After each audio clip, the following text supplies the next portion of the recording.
Assalamualaikum warahmatullahi wabarakatuh. Salam harmonis. Jumpa lagi bersama kita di channel BrainTube, channel yang bertujuan untuk mengharmoniskan sebuah rumah tangga. Jika pemirsa suka dengan pembahasan-pembahasan seputar rumah tangga, jangan lupa subscribe, like, dan komen agar kita bisa lebih semangat lagi untuk membuat video-video selanjutnya. Baik, langsung saja kita bahas bersama narasumber kita, Abdul Razak. Bagaimana kabarnya, Abdul Razak? Alhamdulillah baik. Nih, ada pertanyaan, Bang Razak. Ya, Bagaimana menurut Anda supaya rumah tangga itu bahagia dan harmonis? Assalamualaikum warahmatullahi wabarakatuh. Bismillahirrahmanirrahim. Jadi begini ya, kalau ingin membangun rumah tangga itu, banyak orang yang masih belum mengerti nih. Modal utama rumah tangga itu, yang paling penting adalah ilmu. Ilmu rumah tangga itu penting loh. Sebelum menikah itu, kita harus tahu dulu ilmunya. Nah, kebanyakan orang zaman sekarang, itu kalau mau membangun rumah tangga, yang penting modalnya kan saya cinta, saya sayang, duit ada, kan begitu kan? Ya. Soal ilmunya kosong. Akhirnya begitu masuk rumah tangga, nggak ngerti ilmunya, bertengkar akhirnya kan? Nah, sekarang muncul pertanyaan, apa sih manfaatnya ilmu itu? Terutama ilmu rumah tangga ini.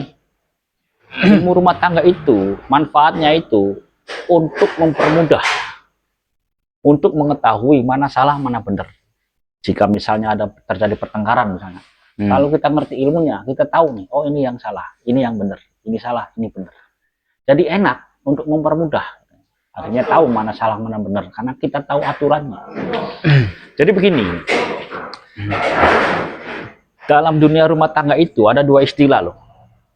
Yang pertama, istilah jatuh cinta. Yang kedua ini istilah seni cinta. Ya, saya terangkan, apa itu jatuh cinta? Jatuh cinta itu bersifat instinktif, bersifat insting. Insting itu artinya tidak perlu kita belajar, tapi kita sudah bisa sendiri. Itu insting. Jadi menggunakan insting.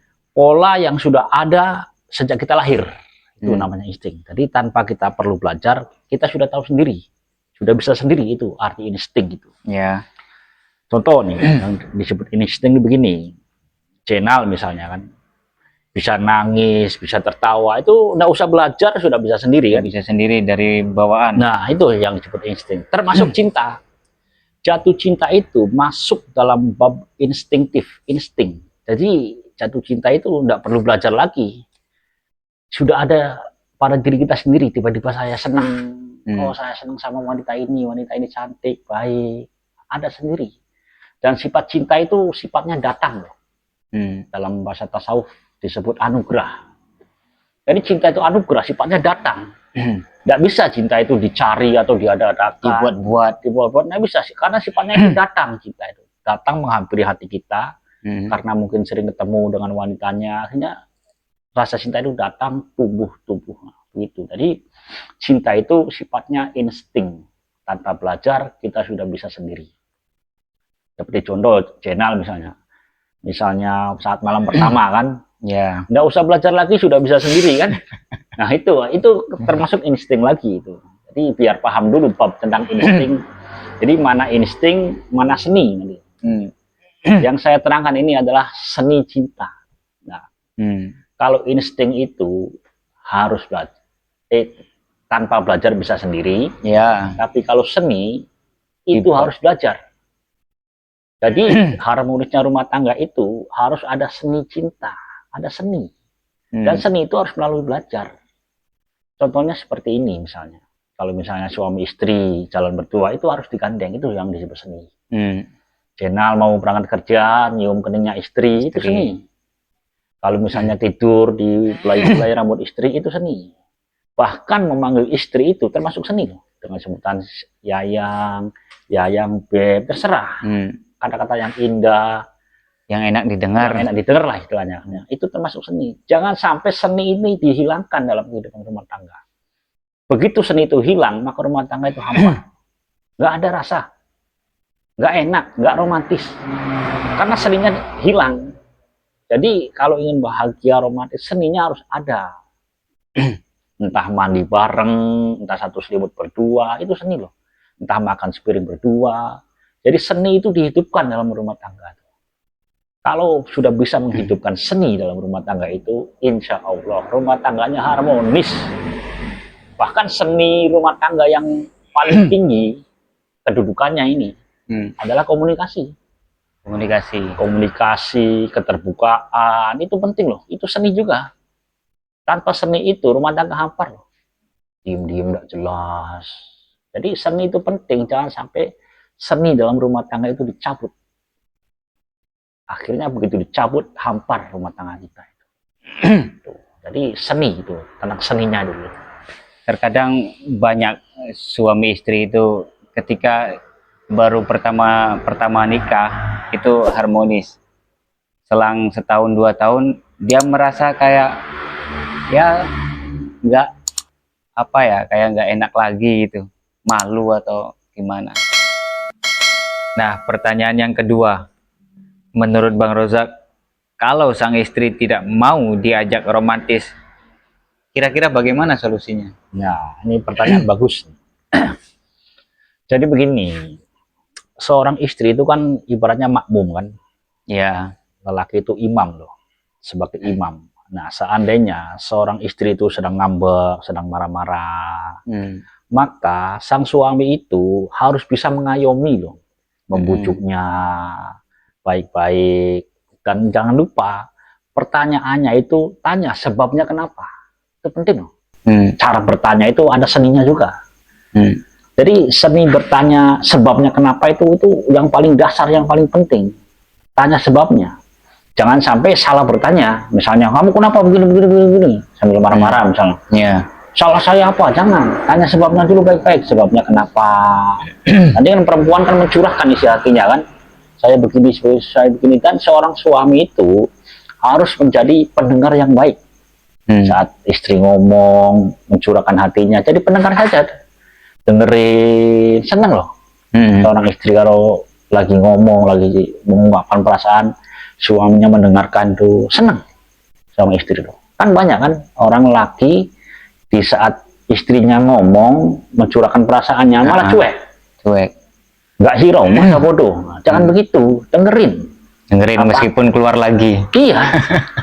Kalau pesan istri itu dengerin, jadilah suami pendengar yang baik. Tuh. Nanti kalau misalnya unek-uneknya sudah hilang lagi. Cemerutnya hilang lagi, normal lagi, begitu. Jadi pendengar yang baik. Tanya sebabnya kenapa, dengerin, keinginannya apa, turuti. Nanti harmonis lagi tuh, bangun komunikasi yang baik. Begitu, hilangkan emosi, ego, hilangkan semuanya itu. Itu mengatasinya tuh. Ada pertanyaan ketiga ini. Kalau suami istri sering bertengkar, itu cara supaya dibuat damai dan tenang, bagaimana kira-kira caranya? Ya, ini soal pertengkaran nih. Pertengkaran itu kan sumber utamanya adalah ego sebenarnya. Ego. Yang istrinya ego, yang suaminya juga ego. Nah, cara mengeratkan sebuah pertengkaran itu cukup egonya itu diturunkan. Egonya diturunkan. Kasihan, ini istri saya loh. Terus menurut ego itu apa manfaatnya? Nah, bicara soal manfaat itu penting loh dalam rumah tangga itu. Setiap tindakan kita berpikir dulu manfaatnya apa? Manfaatnya apa? Kalau nggak ada manfaatnya, buat apa? Bertengkar lama-lama. Jadi manfaat itu penting. Bertanya pada pikiran kita, pada diri kita sendiri. Manfaatnya apa? Kita ego-egoan, kan diem-dieman sama istri. Loh, ini istri saya loh. Istri itu kan harus dibimbing salah satunya kan. Nggak boleh kalau istrinya ngambek terus suaminya ngambek lagi lebih lama itu, nggak boleh. Karena fungsi seorang suami itu salah satunya adalah membimbing. Jadi jadilah pembimbing yang baik, dibimbing ini istrimu. Begitu. Jadi pemikiran seorang suami itu harus selangkah lebih tinggi, lebih dewasa loh. Jangan sama. Karena lelaki itu pemimpin kan. Ya. Jadi yang kira-kira dituntun oleh pikiran, dituntun oleh akal yang namanya suami. Jangan dituntun oleh ego, jangan dituntun pakai perasaan, jangan. Makanya seseorang baru disebut dewasa ketika emosinya itu stabil, egonya stabil, tidak membesarkan ego, stabil egonya. Egonya itu bisa dikontrol. Itu yang disebut dewasa. Akhirnya begitu egonya bisa dikontrol, pikirannya sehat lagi kan. Ya. Nah, yang bahaya itu kalau seorang suami dikendalikan oleh ego. Itu yang bahaya. Yang terjadi pertempuran. Dan ego itu kalau dituruti nggak ada ujungnya. Nggak ada habisnya. Nggak ada ujungnya. Jadi buat apa itu loh. Jadi yang kira-kira seorang suami dikendalikan oleh akalnya itu, akal yang sehat, bukan dikendalikan oleh ego. Kalau istri wajar kan.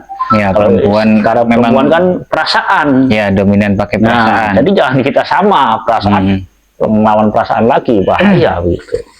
Oh gitu. Baiklah, jadi poin yang saya tangkap kalau menghadapi seorang istri itu harus dengan pikiran yang sehat. Jangan sama-sama mengandalkan ego masing-masing. Mungkin sekian dulu pembahasan dari kita. Semoga pemirsa-pemirsa di rumah bisa mengambil hikmahnya dari sebuah video ini.